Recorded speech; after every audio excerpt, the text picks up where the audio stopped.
Can someone give me a Can you give me a signal at 25 minutes? Yes, sure, I can do that. Otherwise, I will go on all day. Is Olivia right? Because I can go on all day. Okay. Seriously, so yeah. We'll do that. 25 minutes. Yeah. Yeah,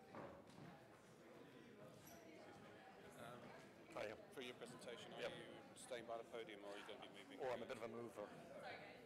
That's what I got. That you've got the radio mic. Yeah, it's on now. But yeah, it's fine. Yeah, we're doing the live stream, but just helping with the audio as well. Yeah. It's fine. And I do like to move, so Yeah, that's good. sorry. Cool. I'll tell our camera. Sorry for the camera, right? Yeah. Sorry.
All right, so we're starting again. That's the last session of the day, unfortunately. Last two speakers. So first one, Stephen from HMRC, who's going to talk about how he's listening to us. Yes, I am listening, yes.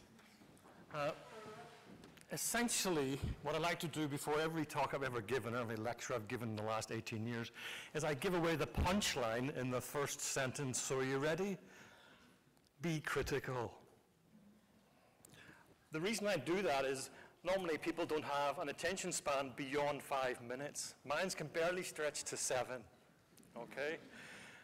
My name's Stephen, and I'm what is known as a recovering academic. So for 17 years, I worked in academia as a lecturer, mostly lecturing, doing very, very little research, teaching students how to archive, analyze, collect social media data, which I've been doing for about 18 years now. When I first started collecting social media and analyzing it, the professors at the university, I'll not mention it, I'll not mention the name, physically laughed in my face and said, "You're insane. What are you doing?"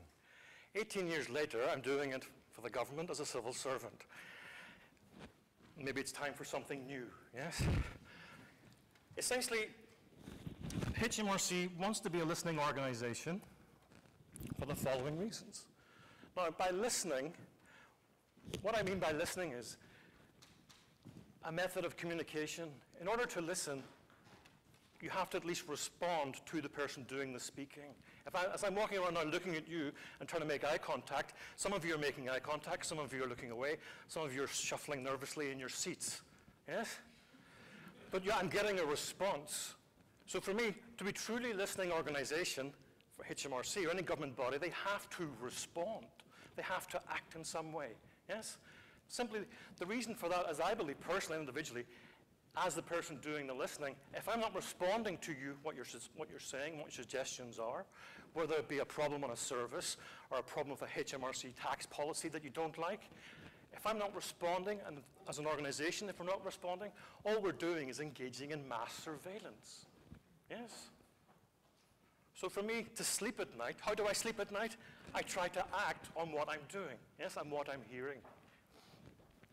But essentially, this is a very big policy drive across a lot of government departments in the UK. Okay? Essentially, this is how I see it when I'm explaining it after a few glasses of wine, maybe later. Basically, the UK government, yes, UK politicians, nobody really trusts them anymore. Does anybody trust them? Does anybody believe they're really listening to you, taking our interests up to heart? No. What I think they're trying to do is the civil service is trying to say, okay, there's a gap here, and we need to reassure the public that we are listening to them, that we're engaged with them, trying to fill that gap that's been left by the politicians. Now, they do realize that part of the solution is technology. Part of the solution is technology, and where I come into it is I believe that a big part of it is culturally within HMRC, within government departments. I mean, what do I mean within HMRC? This is how people see HMRC. Are you ready? Just to explain. If we're in a bar or a restaurant with me and someone asks me, where do I work? I say, I'm a civil servant. Yes? I do not say where I work. You know, so to me standing here in front of you saying I'm HMRC is a big day for me. So culturally, even internally within HMRC, they don't like to say that they work for HMRC. So there's a real sort of ingrained sense of, ooh, yes? So there's a cultural problem as well as picking up the tools and the right technology and applying and processes. And I'll show you, if you like, what I do on a day-to-day basis. I'll show you the software that we use, and I'm going to be critical with it. Now, as I said, the whole point of takeaway here is to be critical. My first day at work, I've only been there now 9 months, I made 2 errors, okay? I'm not a trained civil servant. I'm not brought up with a hierarchy. I don't understand their hierarchy. I don't understand their acronyms. I work for an internal department called the IDEA Academy. I don't know what IDEA stands for. It's supposed to stand for innovation and something or other. On day 1, I made 2 big errors. The first error was I asked my line manager, Richard, very nice guy, I don't think I should be able to do this, and I can't tell you what I did. And he went, what was that?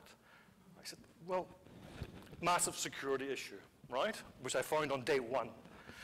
My second issue was I said something very silly. I'm an academic. I don't know how to shut up. Yes, that's why I said, if you want me to stop talking today, you're going to have to hold up the big picture. They asked me, what do I see as the biggest problem with HMRC? You've had a day, you've looked at the stats, the facts, the figures. I said, it looks great. I said, 83% customer satisfaction rate. I said, that can't be right. Hands up in here, who loves HMRC? That's 83% customer satisfaction. I went, that has to be a load of nonsense. The academic in me was just thinking freely, yes? The rest of the room went dead silent. I then, of course, being a good academic, went to the facts and figures. So as well as looking at social media, I'm also responsible for customer satisfaction surveys, the structured and the unstructured data that comes in. It's my job to analyze both of those. And trust me, yes, 83%, this is last year's figure, of our customers are satisfied because they've managed to get through the entire journey and out the other side. They're managing to get away from HMRC. Then they're very happy at that point. Now, I'll come back to that number later, okay? So as I said, they do acknowledge there's a tech solution to it. They do acknowledge there's a cultural issue. Part of my day-to-day job is spending my time listening to social media. So at the moment, we mainly focus on the United Kingdom. And I'll show you some of the reports that I generate and that I create. So I usually give this lecture, if you like, as I say, it's not a peek behind the curtain. I'm going to set fire to the curtains. I'm going to show you what my daily job is like, okay? So what is somebody who's listening to, on a yearly basis, it's about 3 million people I'm listening to, or surveilling, we'll come to that in a minute, argument. How do I do it? And I'll show you the tools that we've bought, if you like, that we've outsourced and brought in, that we pay for, that we use. Then I get critical with it, and then I show you my backup support tools, if you like. I do it using open source software. Now,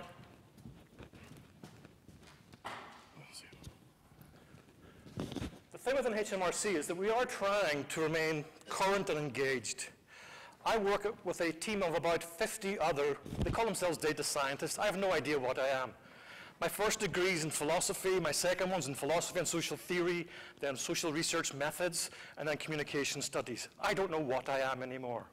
You want to call me a data scientist? I don't care. We have a data scientist, I'm a social scientist, we have economists, we have statisticians, we have an environmental scientist. For her PhD, she studied grass. We have a jewelry designer working with us on graphics, so we're all extremely mixed up and varied. It's not the HMRC that I expected. So there's a core of us with PhDs, and we've all somehow wandered into this thing called data science or data social science. And we have a team of 50 built around us, and we're one team. At any one time, I'm working on something like 30 different research projects at the one time. On a day-to-day basis, I can walk into the office in the morning and be told, such and such a politician is giving a speech in Venice. We need the social media tools up and listening by 11 a.m. So it's research, but it's an accelerated idea of research. And what we do as academics is they're very worried and concerned about, get me a tool that works, whereas the academics are, we're looking for the scientific rigor. Is it valid? Is it reliable? You know, those old school philosophy of science 101. We're trying to ensure that that still exists within the data. Now, you'll realize I don't really refer to my slides very often. They are very goal-orientated, and for me, they are very real-time orientated, which is fine, and I can show them in real time all the analysis. But we as academics, we look at long-term, we look at that kind of historical development, the evolution of that relationship. So what happens is, because they're so goal-orientated, they walk in, they said to us, I would like you to start forecasting customer satisfaction survey responses to all of our services by the end of June. Off you go. Where do you get the data? Yeah, it's all up to me. It's all to us and the team internally. So for that particular project, what we do is we say, we'll take one service, we'll build it for you. Is this good enough? Yes? Yes, it works. That's all they want. Make it work. Then what that does is it then gives us time to go and actually tinker with it, play with different models, yeah? Play with different types of software, different tools, different makeups, different combinations of it. So essentially our job is to get them to leave us alone so we can get on with the actual research. That's how we see our job. We're seen as quite being very disruptive within HMRC.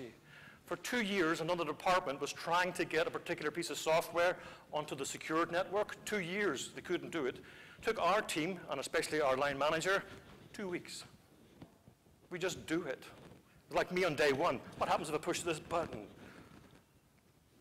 So we have a very different mindset. And for me, that's the big difference. It's a cultural shift that's needed. It's a cultural shift. If they want to be seen as a listening organization, then they're actually going to have to start listening, not pretending to. For me, what shapes a lot of the culture currently is the context in which we're operating in. For me, the biggest one here is not just the second revolution or fake news. The biggest one is the notions of surveillance and the end of privacy. And people now are very aware of their privacy.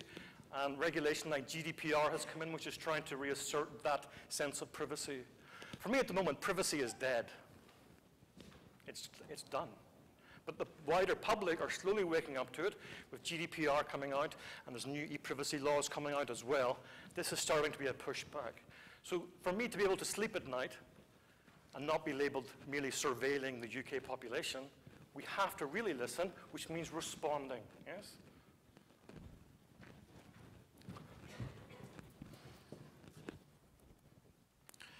Because, and this is my critical theory background days, I'm a kind of critical by default.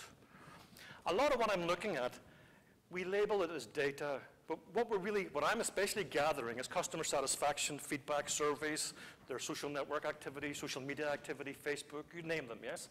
We're collecting all of it. All of it. And what I'm collecting really are people's thoughts and feelings and their sense of how it is to interact with HMRC, how it is to be a UK citizen looking forward to Brexit. Everyone looking forward to Brexit?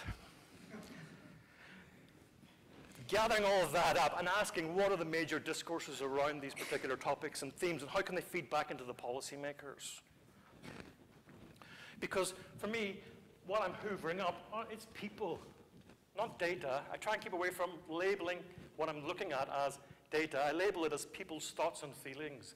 So if you like, the first speaker this morning, I think it was Kenneth from the Quantitative Social Media, I sort of begin, my day begins where Kenneth's ends. Yes, we collect quantitative data. I'll show you it. I'll show you the tools we're using. That's when my day begins. I am sort of doing an online ethnography of people discussing and debating HMRC. It has become my life. A qualitative aspect to it is I am now online 24/7, contactable, constantly being alerted, especially today. I don't know why. Lots of talk about universal credit. And I'm linking into it. I'm listening to the conversation. So what I'm doing is almost applying the old classic anthropological approach of ethnography to an online context for a government department. And the idea is we can get closer to McNamara's ideal the more we do that, the more we engage with our customers. At the minute, there's a big problem for me. You know. We've been debating it for a while. If you're online and you're not in a kind of locked away, signed away, multiple passwords, two-step verification if you're not in that and you're talking about HMRC, I know. Now, at the moment, if a customer goes to our HMRC at customers, our actual official Twitter account and sends us a direct tweet, yes, we can respond. So imagine you're on Reddit or something, yes, and you're talking about HMRC, and up pops a little icon saying, "Hi, this is Stephen. He's from HMRC." How would you react? Okay, after you've burnt your computer, yes, you'd be on to the press. What we're mulling over is, can I approach you? Should I sidle up to you and go, "Hi, I'm from HMRC"? So we're worried, if you like. There are certain things that I still regard as private. The worry we're really looking at is trying to stay away from creating calculated publics. To me, I might trivialize it by being a little bit sort of silly and jokey, bit of a clown. But to me, this is fundamentally a sort of political question. If we start using the AI machine learning, I don't care what you're calling it this week. You used to call it big data. I just call it analysis. Whatever you want to call it. If you're using it, you've got to have at the heart of it the user, the people, and see them as people with choices, and the decisions and designs that you're making are shaping not just our current contemporary future, but other people who have yet to be born's futures. I'm concerned about things like bias being built into, training data sets. I'm worried about ethics. These are the things that keep me awake at night. Because what I'm worried about is these calculated data publics that we're generating are what is going to be used to define, manage, and govern us. This is how we are perceived. This will determine our life chances, whether or not you get that mortgage, whether or not you get the car insurance, whether or not you get the health insurance. So to me, it's a fundamentally political question. Data sets are not objective, they're not unbiased, and they're not neutral. There are a lot of social media analytics companies, mostly circulating around London, and a lot of them are a result or have some tangent link to a lot of my ex-students. And what they do is they charge a lot of money to do something very simple. Capitalism, isn't it? That's just how the world works. A lot of these dashboards are, to me, in danger of making the qualitative quantitative.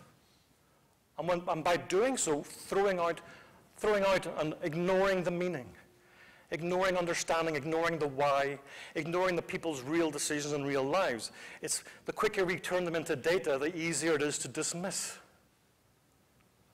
So I'm collecting on a daily basis, or a yearly basis, 3 million people's thoughts and feelings, ideologies, discourses, narratives, and stories.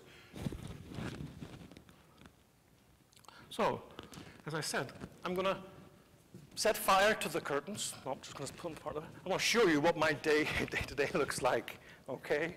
So this is one of the reports internally that I generated to, if you like, our wider organizational listening group.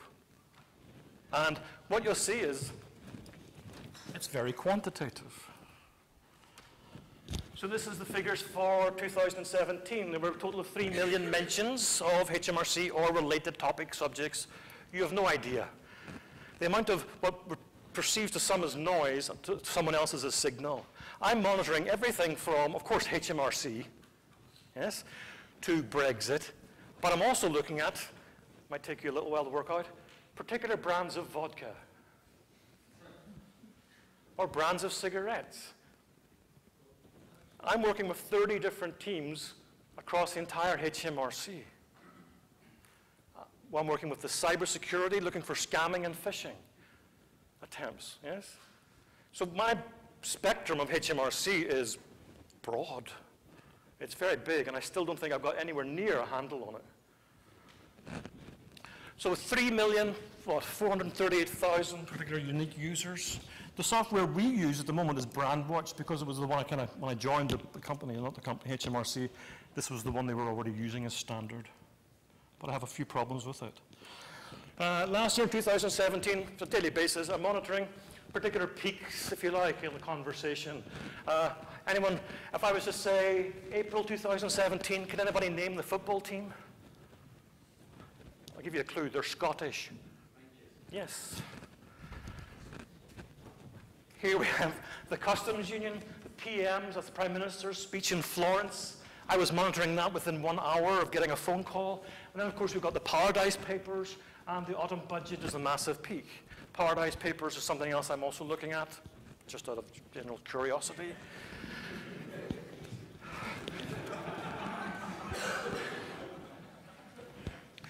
What we also monitor is people talking about a particular services. So these are these time scales, yes? I walk in the morning, and the first thing I bring up is this. And if the number on the left is more than 30, I hit the panic button. I don't even care what it is, I just look for 30. It has to be 30. If anything more than 30, I'm going to have a really bad day. So these are each service, they're blurred out, but looking for peaks and troughs. Of course, we get a massive peak in January because of self-assessment returns coming in. At the moment, we're in the middle of another sort of peak, June, July. Anyone guess what's going on? So you can kind of see time series. We also do kind of predictions and forecasting, not just in terms of volume, but we also look in terms of customer satisfaction. We also use these a lot of the time they're trying to generate, they call it an awful term, a horizon scanning thing. I don't know what that even means. As using sort of similar types of data sets. We can also drill right down into the particular mentions, who's saying what. Now, what I'm looking at is not just Twitter, it's not just Facebook, it's everything. If it's in a publicly accessible forum and you type in the words HMRC, I know.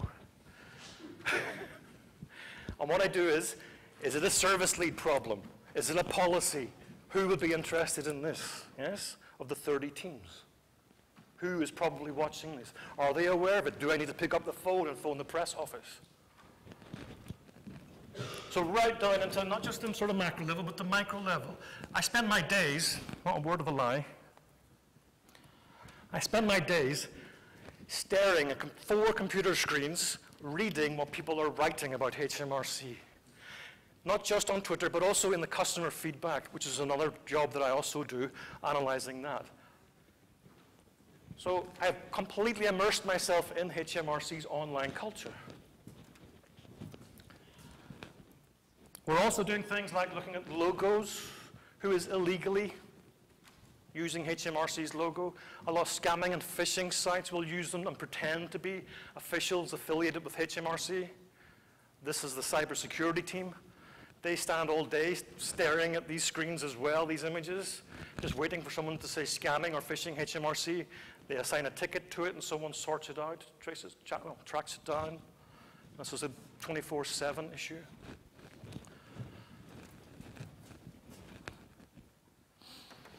We also look at Facebook pages and their levels of engagement over time. a little bit less so on Facebook. Even I'm scared to go near Facebook after Cambridge Analytica. I don't touch it. Here's our interaction with Facebook over time. What I've noticed is that our interaction that we get with customers online on Facebook, it really only peaks because we give Facebook lots of money every now and then. Then it peaks, but other than that, it's kind of flatlining. What I'm saying is Twitter is increasing year on year. Increasing. Facebook is...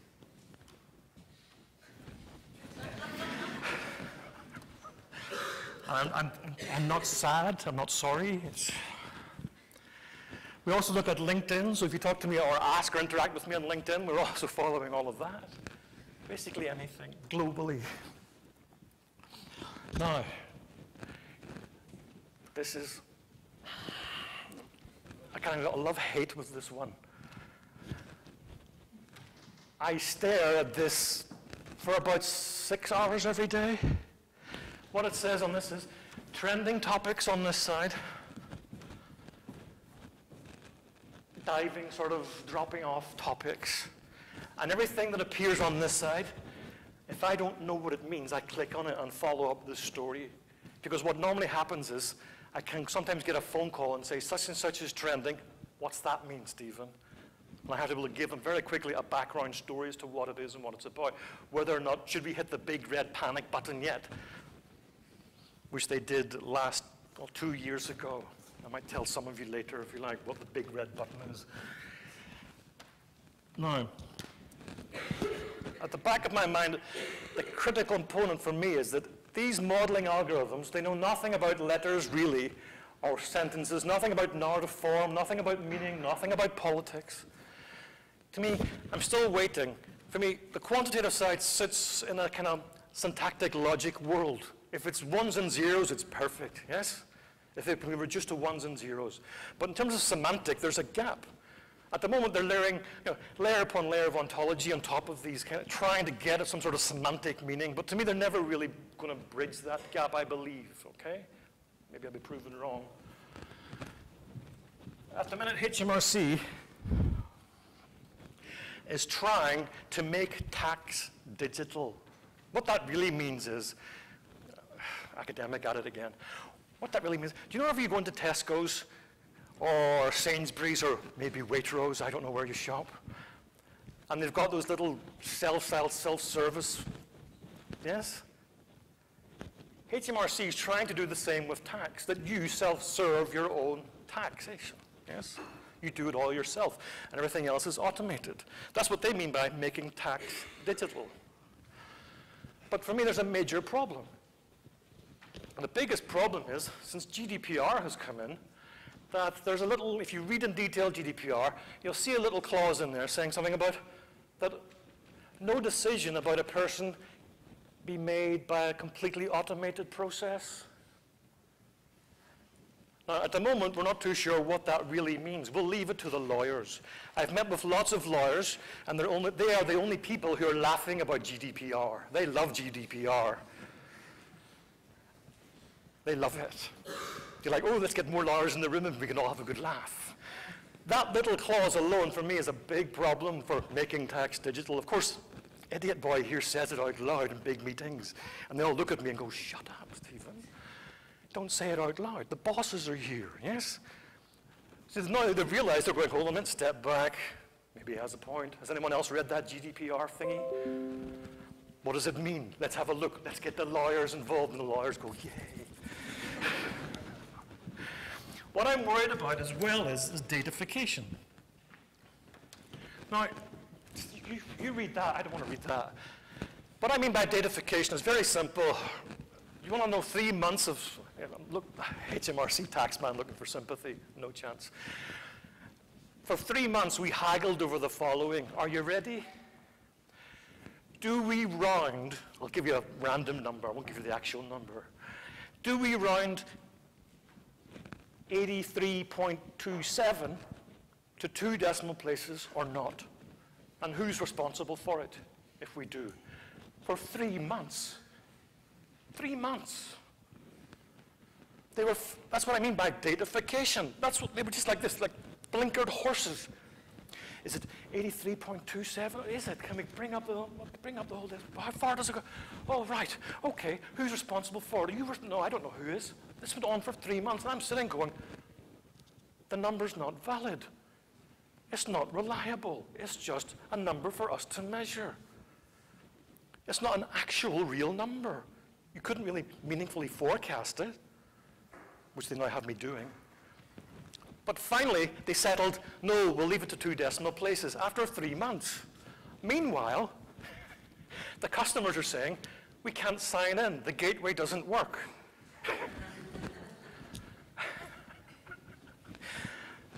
Now,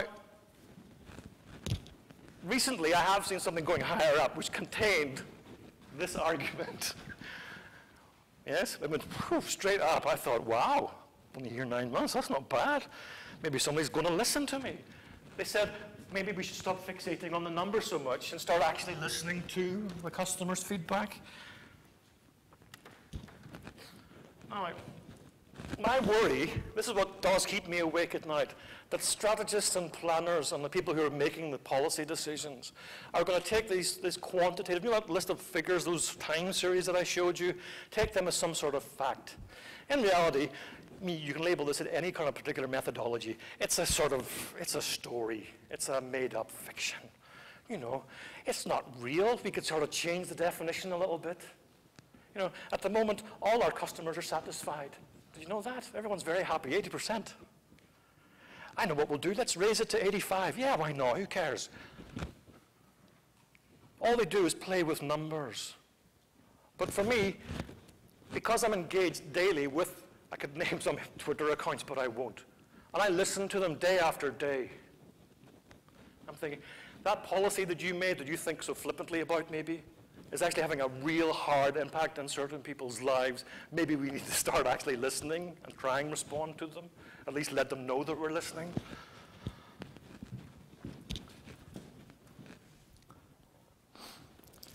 For me, all those dashboards, they have a place. But as a social media analyst, as my background, I kind of maybe think I might be someday, the question is always, what is to be done?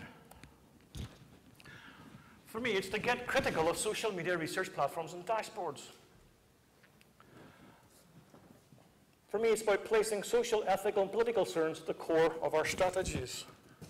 I want to speed up a little bit. We're constantly checking what is working, what is not working. And we're reviewing the relations between our product, brand, and service, and consumer influence and public, as in being constantly in flux. What they're doing when they're fixating on a number is they're going, yeah, we got 83, we're done. See you next year. Yes, they walk off. They kind of relax a little bit, and their game drops. The idea is those figures present an image of a static thing, whereas what I'm dealing with, from a kind of ethnographic perspective, is an ecologically evolving organism, if you like, of chatter and talk, and to see it as such, see it as a living thing that's constantly mutating. I want to just get through. What we're doing and what I do internally, yes, I run BrandWatch, is what I'm doing kind of on a day-to-day basis, but on my own, I run my own servers where I collect separate data sets. I'm testing BrandWatch, and I'm also running backup systems. What we're doing as a team, kind of Ideas Academy, is we're really kind of ramping up the sort of cutting-edge scientific rigor element of what we can grasp from university partners and exchanges and institutions, and trying to apply them.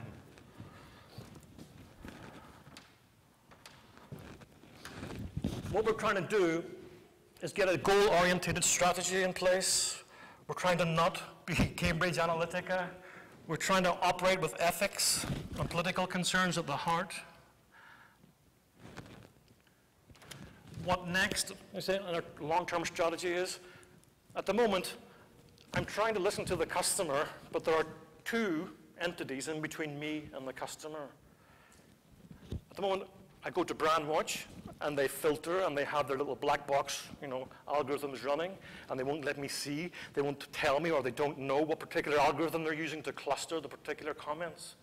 And I've met them face to face and asked them, and they pretended they couldn't tell me. Apparently some black box. When I said to them, I think you're running, Fructum and Rheingold, they kind of looked at me funny. That's what you're using, I think, is it? And he went, I don't know. I need to remove brand watch. Yes?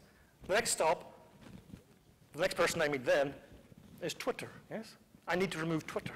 I'm trying to get directly at the customer. Directly. So this is sort of my personal and our team's long-term goal. It's by getting to the data directly. At the moment, HMRC have apps which people can put on their smartphone, but they're not very well designed in terms of communications, flowing backs and forwards. And for me, the big change is that shift toward a more qualitative type of analysis. I'm going to finish up really quickly. These are the ones I like. What I'm looking for, trying to find small patterns in big data sets, analyzing unstructured customer service feedback, doing things with, this is 3 months or so worth of data, 1.5 million customer feedback, and trying to get at beyond a very simple, most customers are happy, or what we normally get. I can tell you now what the next analysis results will be. Customers will say, it's very easy, it's simple to use, and it's great. Once you get past that bloody sign-in thing, that's all we hear, yes? When we take that to the service leads, they're saying to us, tell us something we don't know. I think that's a really important phrase. They want to know something they don't already know. So these algorithms that are saying the majority are stating this, yes, or this group are arguing the following, they want to hear the 2 people who are getting an error 505 or whatever it is, yes? That's all they want to know. Very specific, very targeted. Where are we?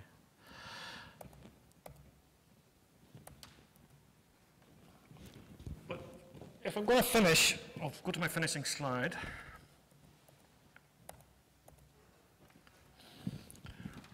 What I'm trying to really get is why are certain HMRC customers on Twitter tweeting 10, 15, 20, some people are tweeting 50 times a day to HMRC.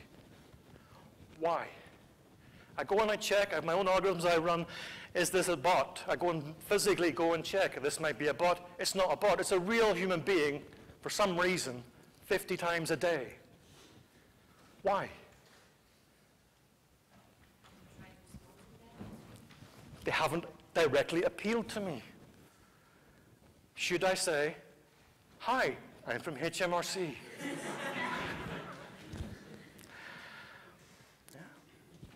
I'll finish there. Any questions? No, I can't do your taxes. And I do know loopholes, but I'm not telling you. I do know the latest scams, I'm not telling you. Any questions? Sorry? Will is looking after them. I've been in contact with them all day. I've had 10 alerts go off today for universal credit. It's not our problem, it's the DWP. That's our argument.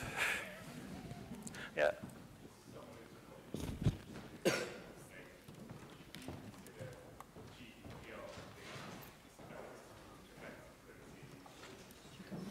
I think it's a great, I'm so happy the GDPR came about actually in terms of privacy. I think it's the start of a fight back. And I really am all for it. I mean, it's the same as sort of freedom of information requests. We're just waiting to be inundated. Especially I think that no decision by an automated process. I think that's really, really key, especially as a qualitative process. I mean, I'm very aware, has anyone ever heard of the paradox of automation? Basically, in normal human language, when it goes wrong, an automated process, it really goes wrong. Does that apply only to sensitive data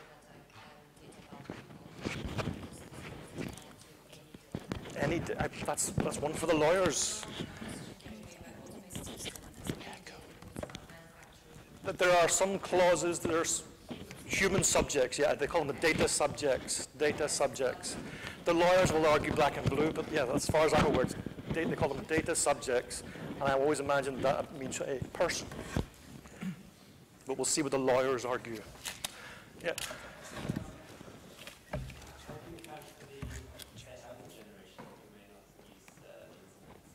We still have all the other processes, or you can still submit via paper and pen and paper.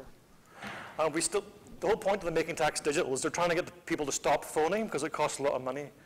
But I keep arguing with them that you're never going to stop people phoning. It's just not possible. Oh, no, you offer these digital solutions. Offer the digital solutions. Fill out my tax return, Right. and instead they send me physical form to fill out, so I have to phone them and say it's wrong. Yes. So they seem to think it's like remember I'm old enough to remember the 80s. Apparently the computers were going to replace paper. Remember that?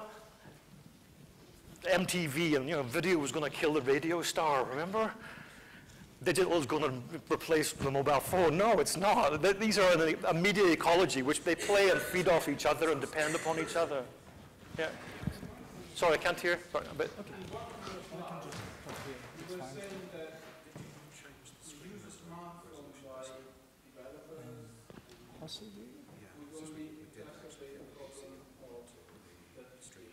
Yeah.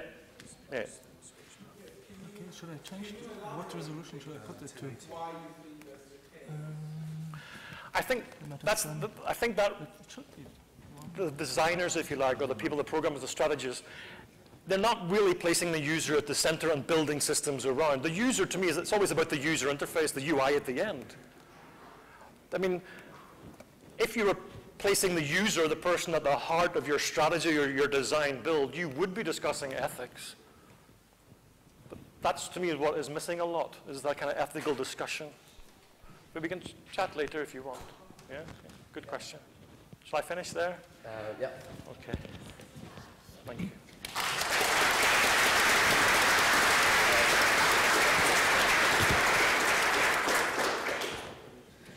All right, thank you, Stephen. Last talk of the day is going to be 5AI, a Cambridge-based company working with self-driving cars.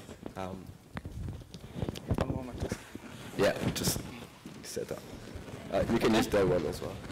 Okay, can you hear me? Yeah, hi. So my name is Sebastian, and I'm from 5AI. Yeah, I'm one of the early employees, and today this talk I'm going to do together with Tom, a colleague of mine, a software engineer working for the data team, and he will take the second part actually where we basically explain the actual the method. So I will basically form now the introduction and also the experiments later. Okay, so first about our company, what is actually 5AI? So 5AI is a venture capital funded startup that's working in actually 6 locations. We are here in Cambridge, but we are also in Oxford, London, Bristol, Edinburgh, and Melbourne. And what we're doing is we're using the power of autonomy to transform Europe's cities for everyone. What does this actually mean? So we're creating a self-driving car. Here I can show you our latest prototype. And we're gonna bring this to the customer as a service, basically as a taxi service, but without drivers. We have raised 36 million so far, and we are growing constantly.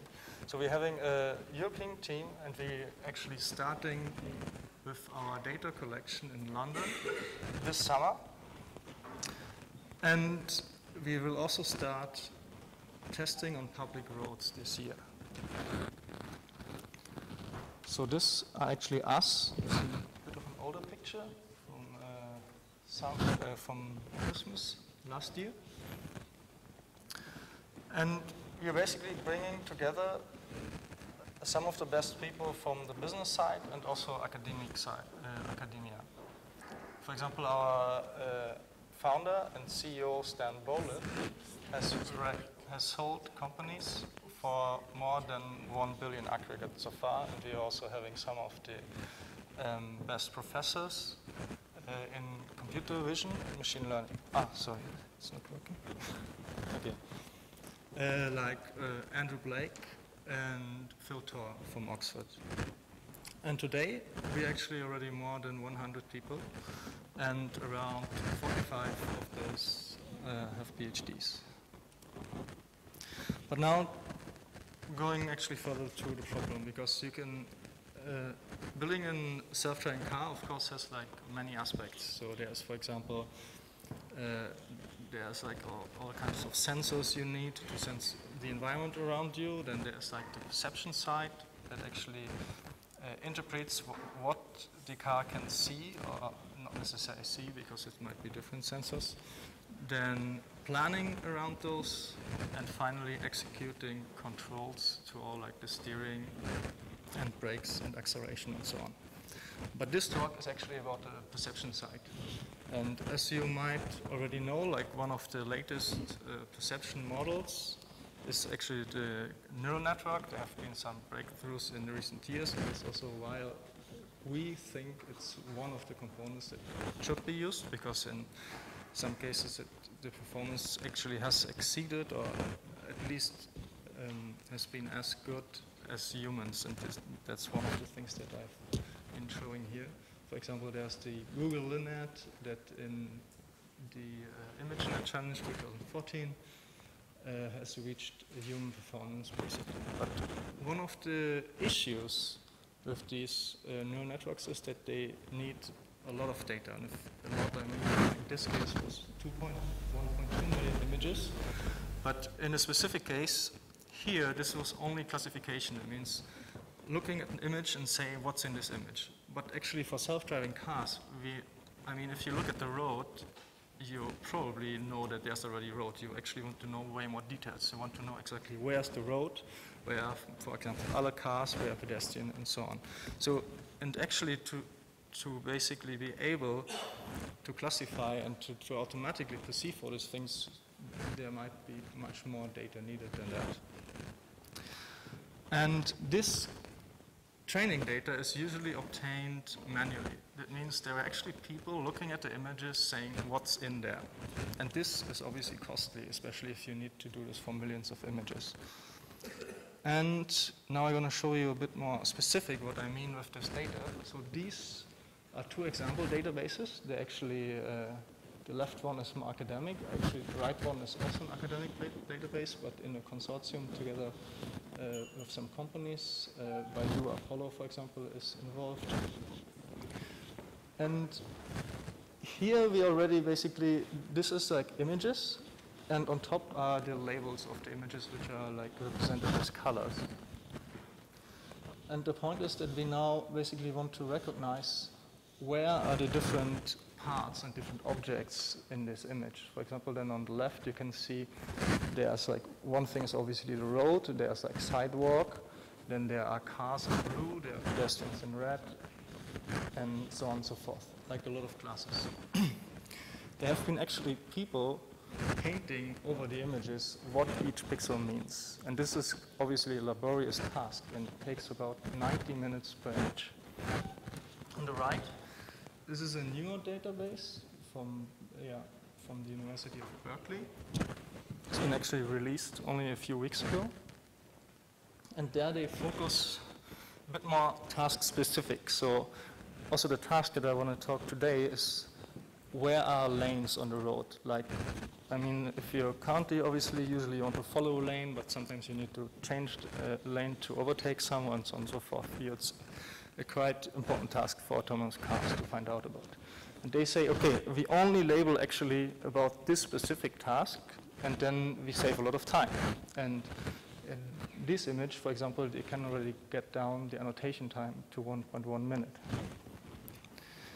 So we're going to do something similar. So we have our own data set from 5AI, so where we also, for example, label where's the road, where's non-road, where are different lanes, where's the lane that we are currently on. We call it ego lane. And yeah, in this case, there are only two lanes, so it's lane 1 and 1, 2. And using our system, we actually get the labeling down to 5 seconds. And that's basically what the rest that Tom is going to take over soon is going to be about, is to explain how we actually can make this happen, to actually get all the labels for an image like this in only 5 seconds. And that's actually one of the points that I want to stress. Although now all this success has been achieved by using convolutional neural networks, we can actually get the labels in a semi-automated fashion using more traditional geometric methods of computer vision. And this is now, I'm going to hand over to Tom, who's going to show how we're actually doing this. Hi, I'm Tom. I work as a software developer on this system. So, how can we find the lanes in an image? So obviously one way is we can have a person shade in the lanes on the road, but that's very laborious. Now, there is another way that people can identify the lanes on a road. When you get behind the wheel of a car and you drive it, you normally succeed in identifying the lanes on the road. You normally manage. 9 out of 10 journeys don't end in the hospital. So most drivers succeed in following the lane. So if you turn that round, what we can say is, wherever the car went, there was probably a lane there. So we have a potential to identify the lane automatically just from the act of driving. And that's the plan. So imagine you've driven down here, you were following a lane, it was a left lane of a 2-lane each-way road, and we have a series of images from each point in the path. Okay, so what do we want to do? First of all, collect videos with a dash cam, fairly straightforward, mass market product, no problem. Second, we take the video and we analyze it to work out the positions and orientations in three-dimensional space of the video camera throughout that video. So we can work out the relative position that the camera had at each frame of the video. So typically, the relative position is going to be like a straight line going forwards, but obviously if the road bends, then it'll bend. If you go over a railway bridge, it'll go up and down, and so on. We can capture all of that. Next, from the camera positions, we want to work out where the car was and the orientation of the car, which way is down, and so on, which we can do. And having done all of that, we can assume that there's a lane of 2.5 meters. Roughly, the car went down the middle of the lane. So if we can do all of that, we've got a guess as to where a lane probably was, pretty good guess, fully automatically. But it's not quite right. So to solve the last bit, then we bring this 3D model and the video image into a web interface, and we ask the annotator to just correct it and push the lane edges so they line up with the curves and the white lines. And they can also add in bands of non-road, the oncoming lanes, the other lanes, which are generally just parallel to the lane you drove down. So that, again, is a relatively straightforward task. Okay, first step, video collection. So we don't need to take our autonomous vehicle prototype out with all of its cameras and all of that. We can just get a dash cam off Amazon, no special equipment required, stick it to the windscreen, don't need to line it up, just as long as it's vaguely capturing the front. 1080p, 30 frames a second, and dashcam has a cheap GPS chip so it can get a rough GPS location for every frame that we record. So that's a good start. Now we have a video of car driving. Okay, next step. This is where it gets interesting. By looking, we can identify bits of subsequent images that are very similar. So in this case, you could find a detail around the number on the bus, on the back of the bus. And that's the same in every image. So that we can find the feature that matches across different images. Now we found the feature, the differences in the position and the rotation and the scale of that feature in the different images tell you something about how the camera's moved. And if you do this across all of the features in the image, you can derive a best guess as to the camera's motion. And if it all works, it'll almost certainly be very nearly correct. So it's a very good estimate. So this gives you the 3D positions of every frame in the video sequence. Okay, so we have the positions. That's good. But I mean, if you have a sequence of positions going around in a curve, you don't know. It might be that the road's flat under those positions, or it could be there's like a 45-degree banking or something. If you're at the test track, there is a 45-degree banking, but on the public roads, it's not very likely. So we need some way to work out which way is down and what the road surface is. Now we can do that if you look at the successive positions. Where the road goes around a bend, the positions, the vectors between one position and the next change. The cross product of those vectors, so the perpendicular, gives you a down direction. And that allows you to determine the road surface plane at that point in the journey. Obviously, it can change going over hills and so on. So that gives you the road surface. As I said, we don't have to line the camera up exactly. We can work out from the positions, we can work out how the which way was forward, which way the car was facing. So we can work all of that out. And finally, we've got a path on the ground that the car followed, and then we just make this is just like a rough assumption. We just start with a hard-coded fixed lane width. So say it's like 3 meters wide, 1.5 meters either side of the camera. We can tune that. And this gives you an example to give you an idea of the kind of thing. This is a pretty typical example, I'd say. So if you look at the blue path, this is the automatically generated lane that we're projecting. So it's not bad. It is a viable, drivable path. You can drive that. That's all drivable. It's not perfect. You can see at the end there, the road's getting a bit wider. Maybe it's approaching a junction. And we haven't captured that because the automated lane is just a fixed, hard-coded width assumption. But we take this and we bring it into our interface. So it's nearly right. We have some control points, and the annotator can nudge these points out until it lines up with the lane. Now, you might think that sounds just the same as what we're talking about originally, humans annotating each frame. The key difference is, if you remember back, we take a video sequence of maybe 200 meters. So you've got a 200-meter video sequence. Now, this is a 3D model, and it's valid for all 200 frames of the video sequence. So the key thing is, when they get this, normally, when you get one image right, after a minute or whatever, you go on to the next frame and you have to do it all over again. But in this case, because it's a 3D model, when it's right for all the frames. So you get 100 frames in one go. And that's how it comes out to 5 seconds an image or less. It's not that people are doing an image every 5 seconds, it's they're doing 100 images in a minute as a batch.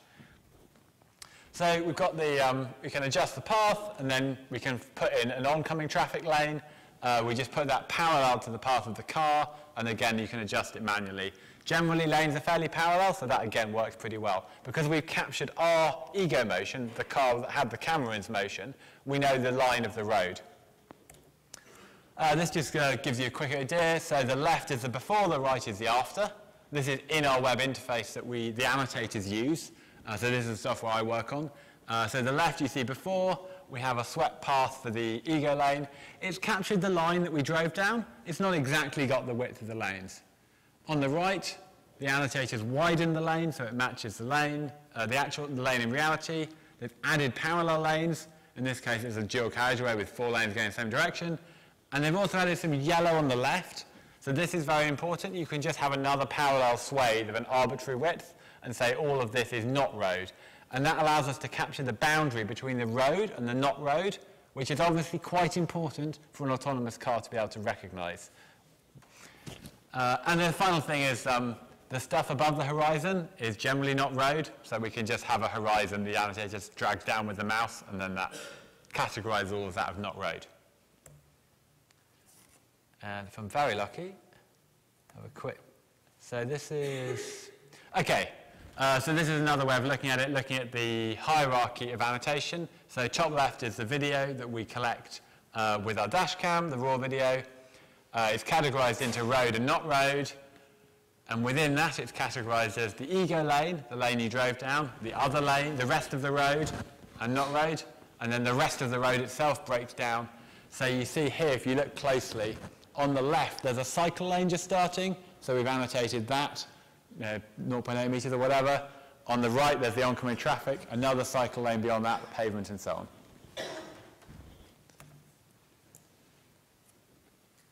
So this just kind of gives you an idea how once you've built a 3D model, it projects into all the frames. The real sequences are a bit longer than that, but gives you an idea. Okay, so what kind of results are we getting? So we're talking about annotation time. So yeah, as I was saying, the point is, you have a sequence of images, and you might spend six minutes on average, if it's in town and it's complicated, you've got junctions and so on, annotating that. But if you've got 100 or 200 images, it works out as maybe 5 seconds per image. And once you get out of town, on a country road or a motorway, where there's few junctions and the road structure is relatively consistent, it could be 1 or 2 seconds per image. So it's a really efficient way to use human time to create training data sets for machine learning. We're releasing a data set. It's mostly urban because that's our focus at 5AI, on safe urban driving. We have got some highway, motorways, and some country roads. Get some diversity in there, able to cope with different types of scenarios. You might be wondering, well, the annotation may be very quick, but is it any good?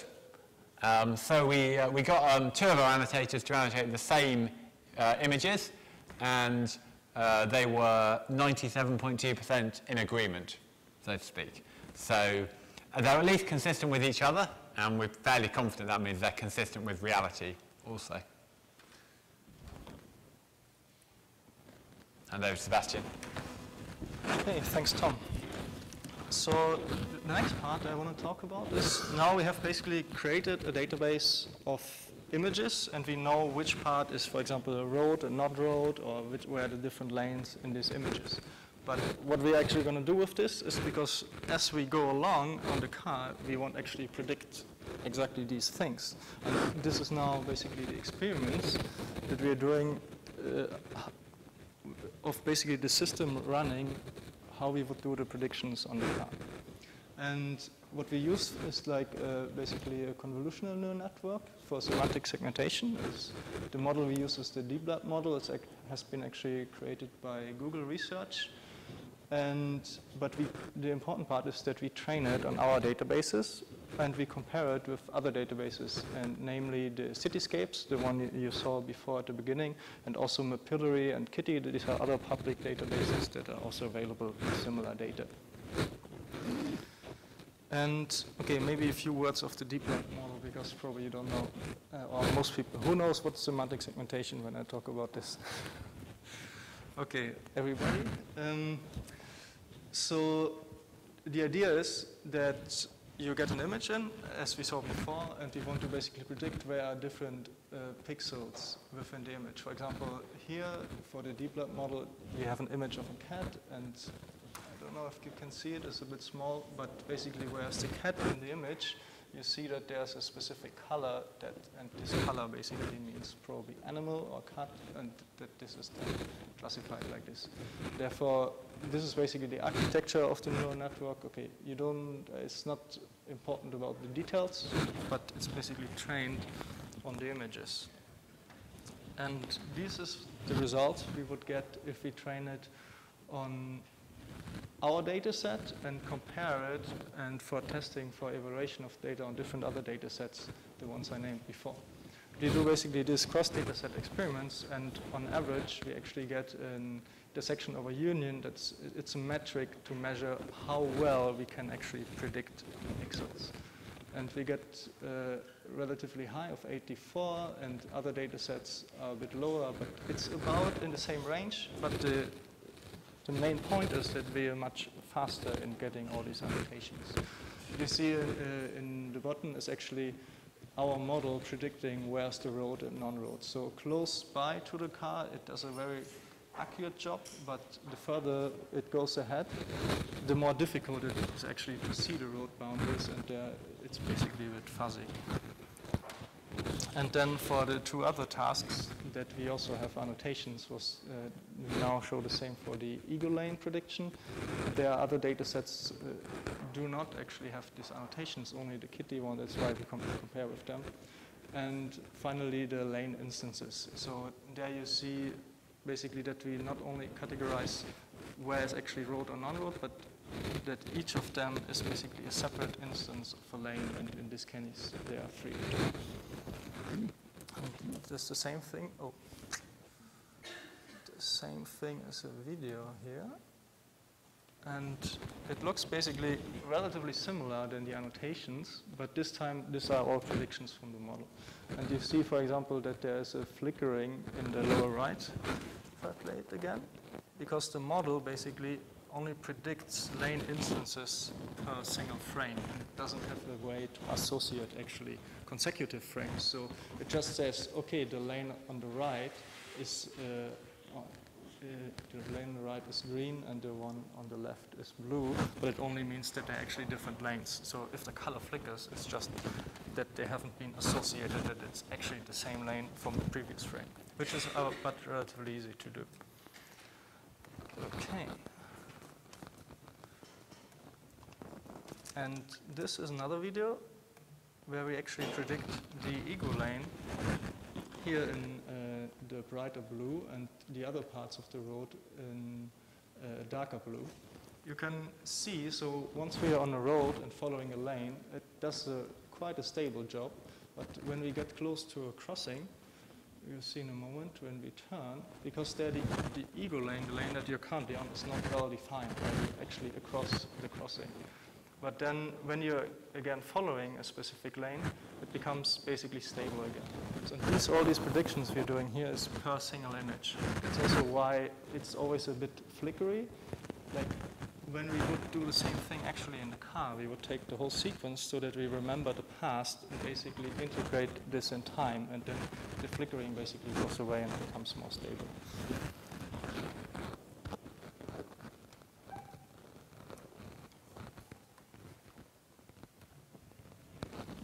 And yeah, that's it.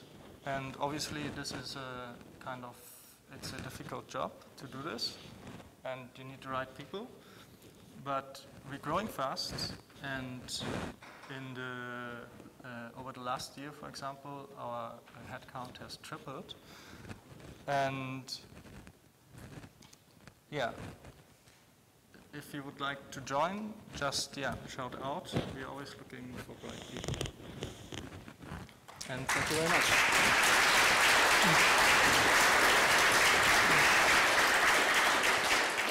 Any questions?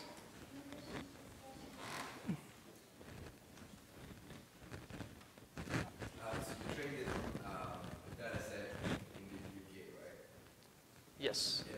So have you tried it on the Berkeley data set, for example, where people buy the data set and increase the So the experiments I just showed were not in comparison to the Berkeley dataset, but it was with the mapillary, for example, which mapillary contains data from cities all over the world, including the US, including Asia. And for example, the Cityscapes dataset contains data from cities in Germany only. So we are basically already, the cross dataset experiments were trained on one of the datasets, for example, look, UK, and then trying to predict the roads in Germany, basically, or all over the world. So that's actually what we're trying to do, to generalize to any road, not just say, okay, we can only drive now in the UK. Obviously, you try to perfect it in that we do the best job on the UK, but it's not, the methods we're trying to use is general, right? And this is kind of what these experiments show.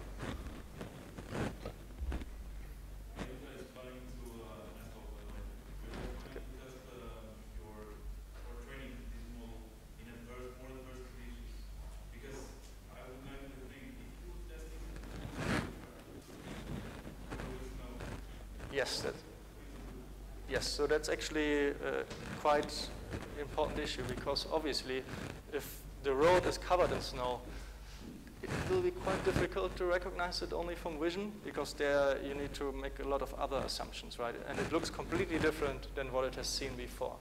So those models, we actually have, I don't have them here, but we have actually tried out these models on sequences with snow. But the kind of trick is that you need to get a lot of data that includes snow. And then they will learn how snow looks like, how the road looks in snow, and then you are able to generalize to snow. But if you only have data from sunny days and try to predict the road in snow, with those methods, it won't work very well. So these, my colleagues are the people who, when there's snow forecast, they get really excited and rush home to drive out in their cars to drive around collecting data.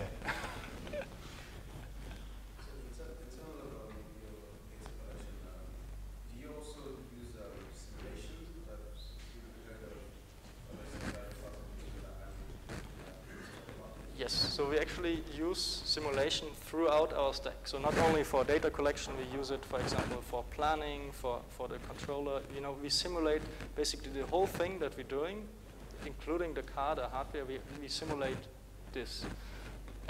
But for getting data, obviously, it is kind of it seems the obvious thing to do because it's much cheaper to get all these labels from simulated data, because then you know exactly where everything is. And we have actually tried this, and we are continuing to try, but the challenge is to generalize to the real data, because if you train a model only on artificial data, it will do well on the artificial data, but not necessarily well on the real data. So do you need this domain adaptation or some domain adaptation method to do also well on the real data? And there are some methods to do this, and we also have been working on them, but the best results we got so far is basically get more data on the real world. But hopefully when domain adaptation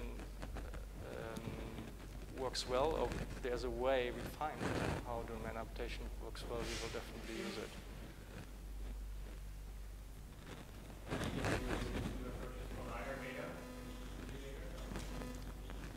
So there was something about LiDAR. What?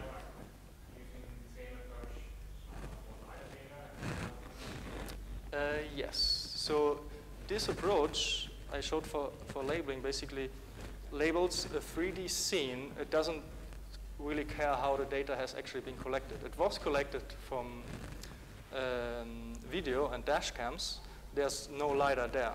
But when we take our prototype out, this obviously has a LiDAR and the videos. And we have then the labels in the 3D world, which can then be used for the LiDAR as well. You basically only need the alignment between the 3D cameras and the 3D LiDAR coordinates. And once you have it then labeled, it will also be labeled for the LiDAR.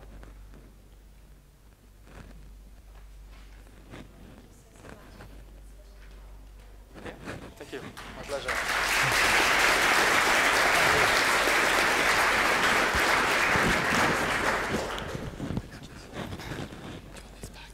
Hi everybody, I'm not going to hold anyone much longer. Just want to say one quick announcement for those that have a ticket for the workshops tomorrow, so on natural language processing and deep learning. Remember, it's a different location, so it's at Eagle Labs on Chesterton Road, so do check your emails to make sure you go to the right place.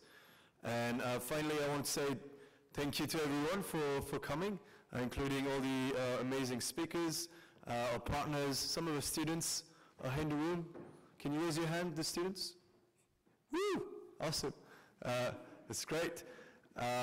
So certainly from today, there's a lot of food for thoughts. I think the topics we've seen today are definitely cutting edge. And probably I made two main points. One is reinforcement learning seems to be a nice research topic that we're probably going to see a little bit more over the next few years, and several speakers alluding to that topic.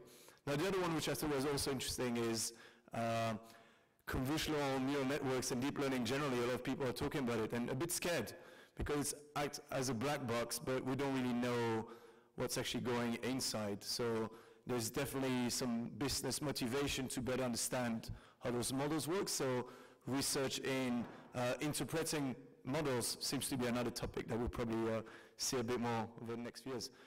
So thank you very much for coming to the summit. We're going to run this again, so if you're interested in supporting the next edition, talk to the Cambridge Spark team. And what I suggest, it's Friday, it's nice outside, why don't we all get drinks and have a good time? So we've got drinks, I believe, bubbles and beers waiting for us. So thank you very much.